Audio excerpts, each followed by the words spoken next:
Mungkin dari saya itu, Pak Arif. Terima kasih. Mungkin kalau ada yang mau ditanyain, boleh. Oke, baik Pak.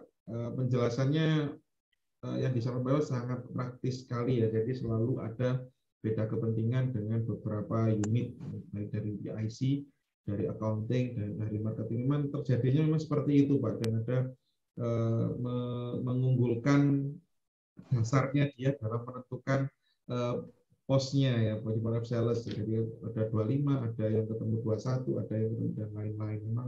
Memang seperti itu gitu. Jadi tergantung dari mungkin ini Pak. Misalnya nih, kayak ini saya merasakan yang Pak Iwan jelaskan ini dari saya pribadi ya Pak, itu seperti strategi marketing. Kalau saya jadi sales ya Pak ya, jadi sales saya mau jual produk, itu kalau bisa produknya saya berikan atau saya tawarkan itu di awal bulan, agar saat perjalanan waktu itu ada perubahan-perubahan yang sekiranya itu kelebihan atau mungkin masih kurang, itu bisa diantisipasi sehingga saat itu di akhir bulan itu bisa memenuhi target. Dan mungkin Pak di production ini bisa enggak Pak, bisa diterapkan di seperti safety stock gitu, stok aman untuk antisipasi kekurangan, atau mungkin di proses buffer stock ya, saat produksi ke stok itu ada yang lain-lain gitu Pak. Bisa nggak diakali seperti itu Pak Edward? Kalau ditaruh di pos, ditaruh di depan. Terima kasih Pak Arif. Ya sebetulnya menariknya nanti dalam real pekerjaan seperti itu ya. Jadi antara sales, antara production, masing-masing punya KPI. Yang mungkin KPI-nya juga saling bertentangan gitu ya. Jadi kalau tadi maunya kadang-kadang semua pasti maunya produksi di awal. Nah produksi di awal concern-nya apa sih? Sebetulnya concern-nya gudang Pak.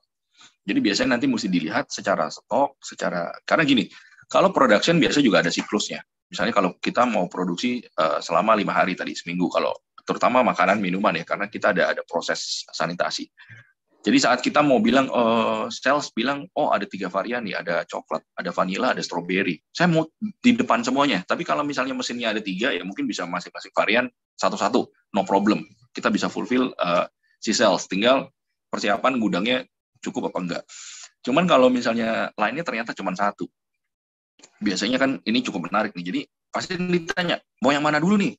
Ya kita mesti lihat lagi stoknya ada berapa. Oh misalnya masih banyak yang strawberry sama vanilla, ya kita jalan coklat dulu. Karena misalnya oh ini favorit item nih, kita jalanin dulu selama let's say tadi 5 hari cukup nggak? Oke 5 hari cukup. Baru kita misalnya jalan oh vanilla sama strawberry ini jalannya sebetulnya cuma butuh 3 hari sama 2 hari. Nah itu yang kita nanti sebetulnya scheduling production ini juga ada ya tadi kemarin kita bahas ada di sales and operation planning meeting ya. Jadi ya tadi marketing mesti lihat juga, oh saya mau jualan minggu ini segini nih, variannya ini. Jadi secara total pasti ya tadi maunya barangnya aman dulu gitu kan. Jadi kalau misalnya kita tahu rata-rata si sales jualan 10.000, berarti tiap minggu harusnya punya 2.500. Nah pengennya kan selalu ya diproduksiin dulu aja 10.000 biar saya udah aman. Jadi target pasti tercapai.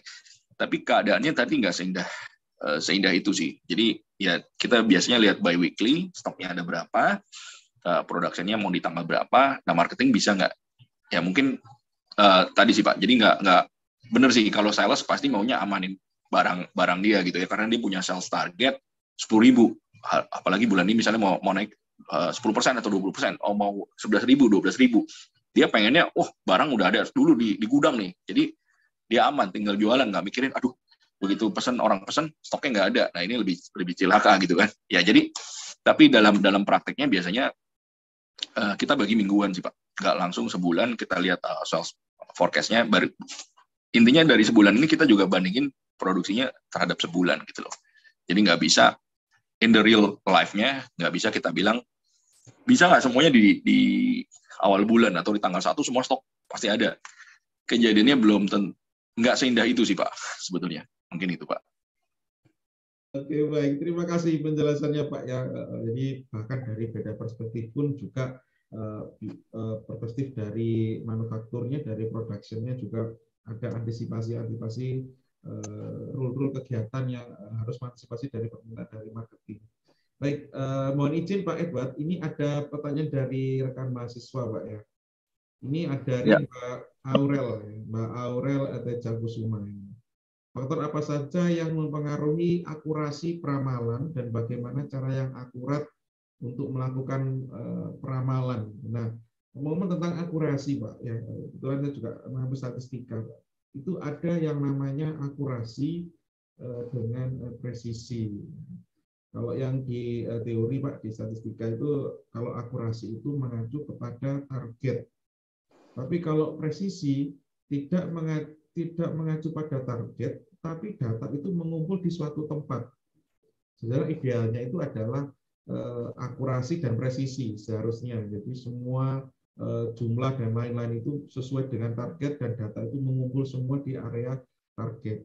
Tapi selalu ada perbedaan. Kalau akurasi mengacu pada target, kalau presisi mengumpul di satu tempat, tapi belum tentu tempat tersebut itu adalah targetnya. Nah, bagaimana nih, Pak, jika diterapkan dalam peramalan, Pak? Oke, baik, Pak. Jadi ini menarik sih. Jadi kalau peramalan tadi, secara karakteristik waktu di awal saya bilang, peramalan itu biasanya selalu salah. Kecenderungannya salah.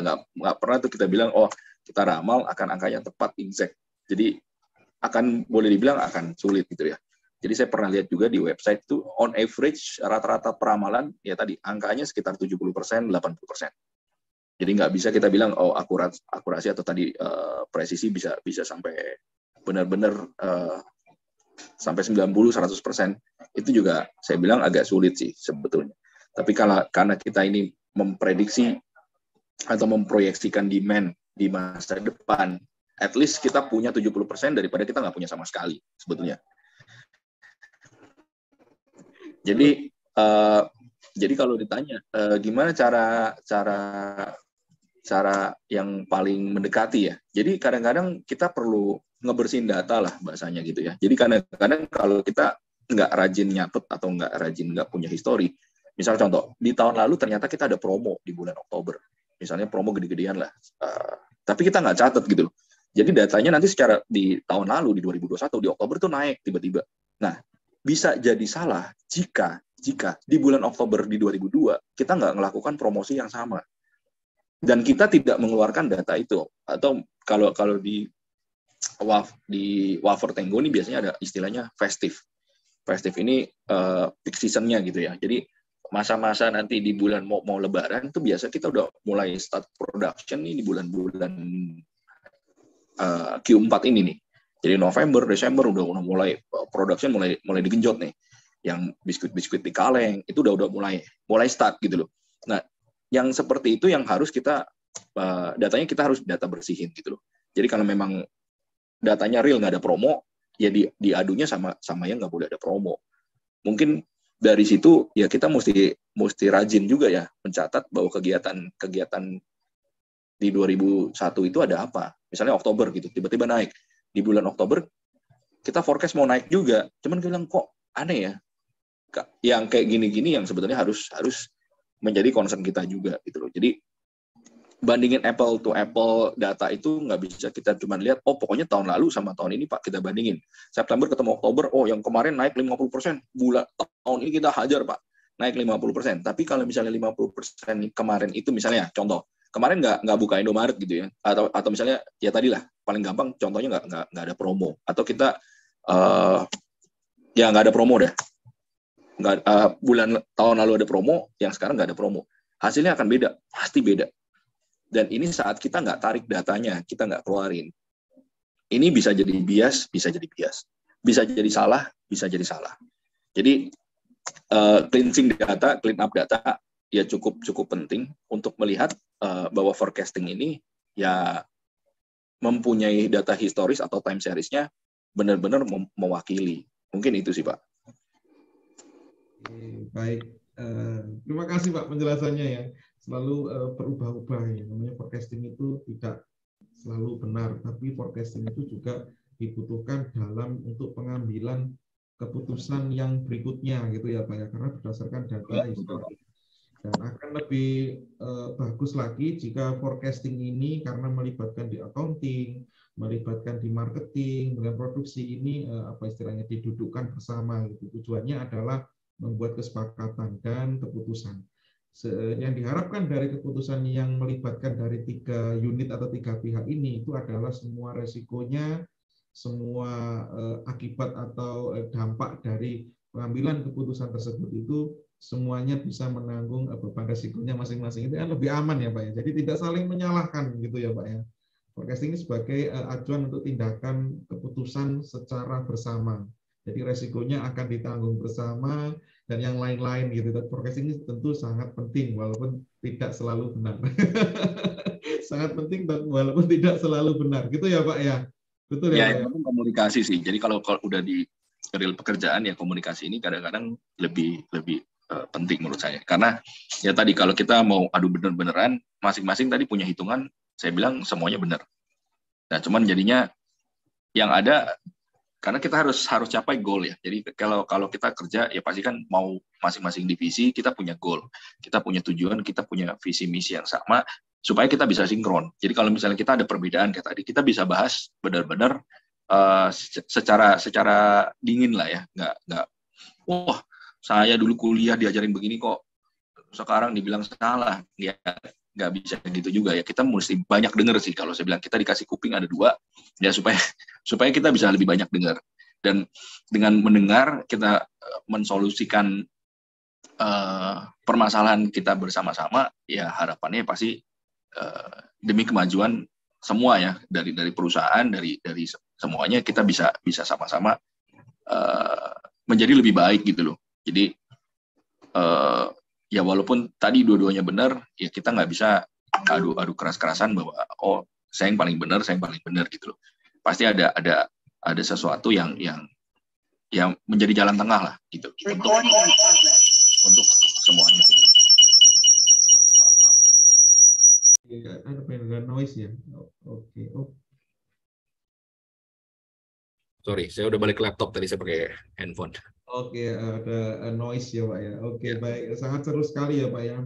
Jadi hikmah dari materi pendalaman di podcasting ini kembali lagi ke organisasi ya Pak ya. Karena pada dasarnya organisasi atau sebuah sistem itu melibatkan beberapa komponen. Dan tadi sudah disinggung oleh Pak Edward itu adalah setiap organisasi itu pasti punya goal, dan goalnya itu adalah tujuan dari organisasi, yakni adalah di kebersamaan gitu ya Pak ya. Semua keputusan bersama, ditanggung bersama, risiko ditanggung bersama. Tapi tetap yang paling diutamakan, kita tidak boleh mengutamakan ego kita ya, ego dari setiap bagian, tapi juga bisa saling bertoleransi untuk sampai tujuan yang sama, profit oriented ya. Tapi kalau bisa sih tujuannya semuanya bisa sama-sama jalan gitu ya. Tidak ada yang merasa saling dirugikan sendiri, ada yang diuntungkan sendiri, tapi semuanya dibagi. Yang penting dalam organisasi adalah koordinasi dan komunikasi yang baik, jadi keputusannya bisa lebih tepat untuk semua pihak, win-win solution gitu kurang lebih. Ada beberapa rekomendasi dari resiko-resiko keputusan itu sudah diantisipasi dari semua pihak. Oke, baik. Saya rasa ada materi lagi Pak yang mau disampaikan Pak Iwan, mohon izin ada lagi. Sudah Pak, sudah sih. Jadi beberapa hal yang saya mau tunjukin bahwa memang di dunia pekerjaan itu nggak semuanya akan sama ya tadi ya.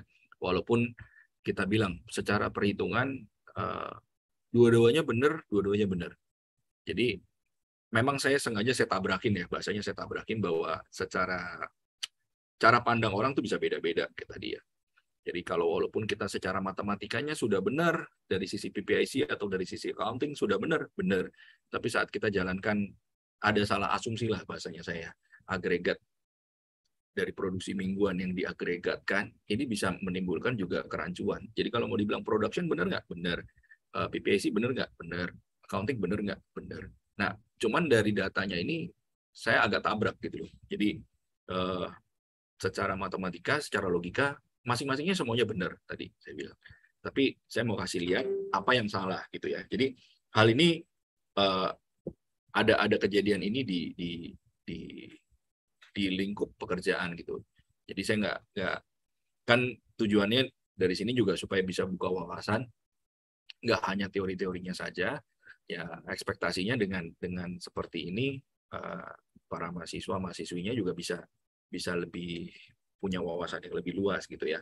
Jadi ya saya selalu coba cerita, nggak seindah kita menghitung tadi teorinya, terus tadi kita bilang Pak forecast-nya pasti bisa 99% atau 100%. Realnya nggak seindah itu gitu loh. Jadi harapannya dengan belajar kayak tadi, terus kayak kita bisa clean up data, sebetulnya nanti juga kita punya feels, pasti ada feels kayak tadi kalau misalnya bulan-bulan tadi David ya, bulan-bulan tanggal merah, hari libur nasional itu pasti penuh, pasti ramai. Nah ini juga sebetulnya kan kita juga punya feels lah, logikanya kita juga pasti akan jalan gitu loh ya. Cuman yang kemarin memang saya tabrakin beberapa contoh soal yang kondisinya tidak ideal. Jadi baik dari beberapa divisi kondisinya benar-benar tidak ideal gitu ya. Jadi nggak sinkron lah. Yang satu bilang A, yang satu bilang B. Terus mau ngapain gitu loh. Jadi yang contoh hari ini pun saya juga bikin sesuatu yang tidak sinkron. Dan ini pasti terjadi. Jadi memang kalau saya bilang ya, kalau kuliah tuh kadang-kadang atau SMA atau kuliah, hasilnya pasti exact gitu ya. Dapat ini hasilnya gini, angkanya segini. Wah, senang deh pokoknya kalau udah kayak tadi angkanya cocok, kayaknya suatu keberhasilan gitu ya. Tapi nanti kalau dunia kerja, masing-masing punya angka yang benar dan sudut pandang yang berbeda. Nah, ini yang cukup menarik gitu loh. Yang mungkin dari kuliah ini kita nggak pernah ditabrakin sampai begininya gitu ya. Jadi misalnya anak teknik sama anak marketing suruh ketemu gitu ya. Kadang-kadang kan nggak seindah itu teorinya tadi, kayak misalnya dari forecast, dari sales, masing-masing punya KPI yang kadang-kadang, yang saya bilang kadang-kadang itu bertolak belakang. Jadi tadi sales maunya kalau bisa stoknya di awal. Nah, yang orang gudangnya, orang warehouse manager yang bilang, ya siapa yang mau nyetokin Pak, gudangnya cuma segini-segininya gitu kan. Nah, yang produksi juga, ya pokoknya itu kerjaannya kamu. Ya pokoknya saya tahunya produksi seminggu selesai. Mau taruh di mana, ya itu bahasanya kasarnya ya. Ya kamu yang mikir lah gitu kan. Ya, cuman kan ya yang hal-hal kayak gini mungkin dari sisi perkuliahan, apa yang bisa kita lakukan ya, kita bisa hitung. Jadi kita bisa advice, ternyata gudang saya kurang nih. Kenapa kurang? Karena produksinya segini, ada itemnya segini, sekian banyak. Butuhnya berapa palet sih? Nah, ini yang akan dijalan dari calon-calon leader, calon-calon suksesor ini yang bisa menghitung. Jadi nggak tadi ya, lempar sana, lempar sini. Harapannya dengan bisa helikopter view ini, ya nanti mau jadi owner, mau jadi profesional, ya masing-masing bisa memberikan satu solusi dari permasalahan yang ada gitu loh. Walaupun ya tadi saya bilang nggak seindah matematikanya kita hitung exact kayak tadi, terus dapat nilai A gitu ya, atau nilai B. Ya ini benar-benar kita akan lihat apa yang kita sarankan, apa yang kita perhitungkan, kita nanti benar-benar beda sih. Maksud saya kalau udah saat kerja ya, begitu kita punya pendapat atau kita punya opini dijalankan dan berjalan sesuai dengan harapan, feels-nya agak beda gitu loh. Ya mungkin nanti dari mahasiswi ini juga kalau tesis gitu ya udah benar-benar hipotesisnya terbukti, terus lulus dengan nilai A, ya pasti suatu kebanggaan sih. Saya bilang di dunia pekerjaan itu kalau kita punya ide bisa dijalankan, bisa membuahkan hasil lah, terus kita bilang wah ini benar-benar ini ya jalan nih sesuai. Itu menurut saya sesuatu yang juga ya kepuasan sendiri lah menurut saya sih. Ya mungkin itu aja sih Pak Arif. Thank you. Baik, terima kasih Pak Elman. Dari kesimpulan secara keseluruhannya ini juga bisa menjadi referensi bagi rekan-rekan mahasiswa yang tidak seindah yang kita bayangkan. Kadang-kadang kita punya ide yang sangat cemerlang dan lain-lain, itu hasilnya tidak sesuai dengan ekspektasi dan lain-lain, karena ada beberapa pihak yang kita libatkan. Apalagi Anda yang sudah dicetak sebagai leader, pemimpin, Anda punya yang dipimpin gitu ya, yang dipimpin dengan beberapa kepentingan, itu adalah sebuah seni. Di ilmu manajemen, sesuai dengan harganya, manajemen itu adalah sebuah seni. Ada baik seninya, baik dari sisi teknisnya, dari sisi SDM-nya, dari sisi pemasaran, semuanya punya seni, dan bagaimana cara untuk mensinergikan dari beberapa bagian gitu ya, kurang lebih baik. Terima kasih Pak Edward yang sudah memberikan banyak referensi ya bagi kami semua yang masih ada di dunia kampus akademik, dengan memberikan banyak wawasan dan ada di luar ya. Ada selalu selisih atau gap dari teori dan praktek yang terjadi di dunia kerja. Saya rasa cukup itu dulu dari saya, juga cukup. Pak Edward, terima kasih Ya, banyak. terima kasih Ya. Pak Arif, Bu Listi, terima kasih. Ya, Pak Edward, Pak Arif mohon izin sebelumnya kita foto bersama gitu ya, karena antusias Ya. teman-teman yang banyak bertanya, kemudian Pak Edward sudah memberikan tips-tips nih langsung sebagai manajer nanti atau helikopter view gitu ya Pak ya. Helikopter view, ya. Helikopter view tadi ya teman-teman. Dengar juga nih Bisa, helikopter view. ya. Oke teman-teman, minta tolong teman-teman open kamera ya teman-teman. Fulgentino, Kevin, Nicola, Hafiz, teman-teman bisa open cam. Kita foto bersama dengan Pak Edward dan Pak Arif yang hari ini sudah banyak menginspirasi ya teman-teman ya. Jadi teman-teman helikopter view-nya tidak hanya view aja ya, harus dibekali ini ya kemampuan manajemen industri ini ya Pak Edward ya. Oke, Derek, Sahifa, Dani, Jose, Hansen, Jamie bisa? Satya, yuk teman-teman, tak tolong open cam sebentar, kita foto bersama. Oke, yang pertama adalah saya hide yang tidak open cam ya, hide non video partisipan supaya yang videonya nyala besar Pak.